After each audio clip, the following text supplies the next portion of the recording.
All right, here we go with a programmatic SEO update, a PSEO update for epoxyflooringnashville.co. 3-month view. I mean, this is the chart. You all know what you're looking at here. I like going through and seeing the new keywords that have started coming up. So I will take the impressions and sort it. So I see all of them that have just one search. These are keywords that you can target and likely rank for very easily, because since we only got one impression, they're usually very specific, very targeted keywords. So like a lot of people are not typing this stuff in. So like epoxy garage floors, Mount Juliet, Tennessee, someone who's in Atlanta, Georgia is not going to type that in. But if we target specifically that, we can capture that keyword. I did. That's why it's on here. It's just the new page. It just got indexed, which I'll show you in a second. Our coverage, like, and how many pages are not indexed, and go over that. Let's see. Let's go down to the twos. A lot of these can likely be grouped and added to one of our current pages, so that that one page gets a little more juice and can get its roots out there a little bit more. Threes, fours. Okay, this is where we go. Industrial metallic, I see on there a lot. Quote, metallic, see, metallic epoxy Murfreesboro. It's a fairly big city. So I think, write that down.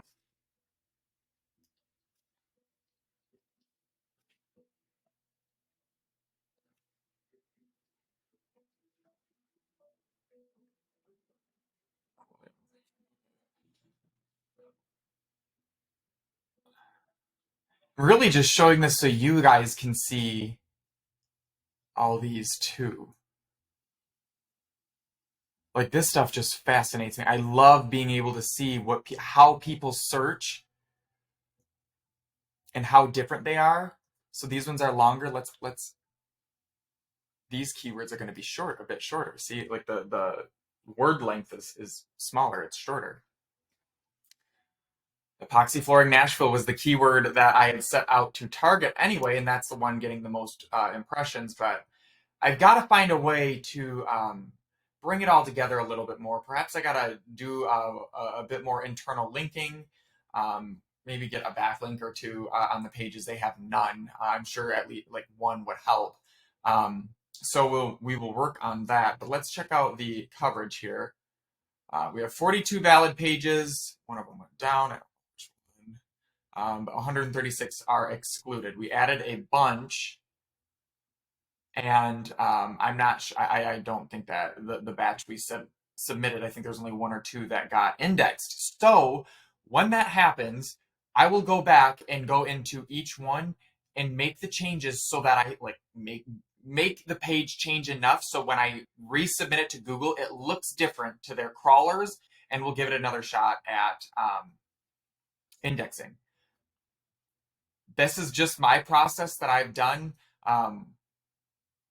That's going to be up for debate on how they handle the excluded pages. But until I learn a better way, I just go through one by one and update those pages as necessary and try and get this number lower. When we're starting out with a website, it's the focus is on getting as much content on that site as possible, getting the sitemap submitted, and then we optimize the content like crazy so that it makes it attractive for the search engines, but also it's extremely helpful for the visitor. We'll go to the nurturely one next, but let me see if I can zoom this out and see 6 months. I want to see over time, see the spikes. So I'm not really sure what happened here when it dropped so quickly. I thought maybe a seasonal change. I don't know, but it doesn't really make sense, that kind of a seasonal change in the middle of summer. But it's my first year, so I don't really know. I really don't know with this one. As long as this keeps growing, we're going to keep hammering out great content and publishing it on the site and everything else. will take care of itself. So if you have any questions about this, this is one of my programmatic SEO projects. It's not as programmatic as you would think because I'm not a coder. I don't know Python or anything like that. I try to string together a bunch of no-code tools that allows me to get really close to that same goal. But someday I'll learn. It's just learning to code takes a lot of time I don't have right now that we're focusing on building our portfolio, and someday I'm gonna have to make room for it. I think there's a huge advantage to programmatic SEO just with the sheer amount of pages you can get out, so long as that they're valuable, of course. And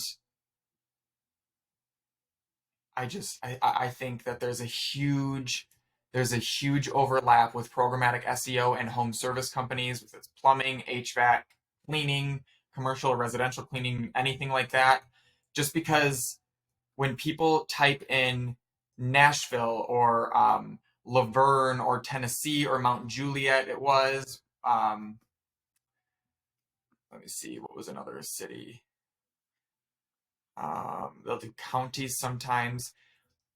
Being able to put a page out there that lists your neighborhoods, your counties, your cities, your zip codes gives another differentiator to the page that allows it to rank for another keyword, or for that other keyword as well. So you just get a ton of routes out there that, you know what, they're not going to get a ton of impressions, but that's not the goal. You want a ton of pages getting a few small impressions every week that turn into clicks, that turn into leads, that turn into clients. And if you can do that at scale and do that at high volume, you'll love the numbers. If you have any programmatic SEO questions about epoxy flooring Nashville and how I'm applying it to the home services industry, I'm very, very new to all of this, so please don't be intimidated with any questions you have or any constructive feedback or criticism. I'm trying to learn as much as I can, but it's always easier to learn from someone who's already been there, done that, and it's always a lot more fun getting together with like-minded folks going after the same thing. So do let me know. I hope y'all have the best day. We'll talk to you soon.